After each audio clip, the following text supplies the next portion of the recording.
రాయదుర్గం పట్టణంలోని రాణి సత్రం బస్టాండ్ వద్ద రాయదుర్గం అనంతపురం నూతన ఆర్టీసీ బస్ సర్వీస్ ను ప్రారంభించారు రాయదుర్గం ఎమ్మెల్యే కాలువ శ్రీనివాసులు. ఈ సందర్భంగా ఎమ్మెల్యే కాలువ మీడియాతో మాట్లాడుతూ సుదూర ప్రాంతాలకు వెళ్లే ప్రయాణికుల సౌకర్యార్థం కోసం మరిన్ని కొత్త బస్సులను త్వరలోనే రాయదుర్గం నుండి ప్రారంభిస్తున్నట్లు ఆయన తెలిపారు. అంతర్రాష్ట్ర జిల్లా అయిన బళ్ళారికి మరో 2 ఎక్స్ప్రెస్ ఆర్టీసీ బస్సు సర్వీసులను నడిపేందుకు ప్రయత్నిస్తున్నట్లు తెలియజేశారు. ఆర్ఎం ట్రాన్స్పోర్ట్ మినిస్టర్ తో మాట్లాడామన్నారు. త్వరలోనే మరో 4 నూతన ఆర్టీసీ బస్ సర్వీసులు ప్రారంభించి ప్రయాణికుల సౌకర్యార్థం మెరుగుపరిచేందుకు కృషి చేస్తాము అని హామీ ఇచ్చారు.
రాయదుర్గం ఆర్టీసీ డిపో నుంచి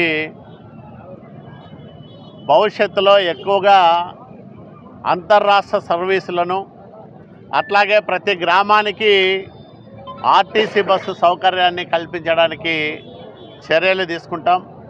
ఈరోజు రాయదుర్గం అనంతపురం వరకు తిరిగే ఎక్స్ప్రెస్ సర్వీసును నూతనంగా ప్రారంభం చేసుకున్నాం. కర్ణాటక, ఆంధ్రప్రదేశ్ రాష్ట్రాల మధ్య తిరిగే అంతర్రాష్ట్ర సర్వీసుల సంఖ్య పెరగాల్సిన అవసరం ఉంది. ఇప్పుడు 6 సర్వీసులు నడుస్తూ ఉన్నాయి బళ్ళారికి. ఇంకొక 2 అదనంగా ఎక్స్ప్రెస్ సర్వీసులను నడపడానికి ఆయా కర్ణాటక కేఎస్ఆర్టీసీ అధికారులతో కూడా మాట్లాడతాం. మన ఆర్ఎం గారు తర్వాత అక్కడ ఉండే ఆఫీసర్లు మాట్లాడుకొని వాటిపైన కూడా ఒప్పందాలు చేసుకుంటే ఎక్కువ బస్సులను మనం బళ్ళారికి ఇటు బెంగళూరుకి తిప్పేదానికి అవకాశం ఉంటుంది.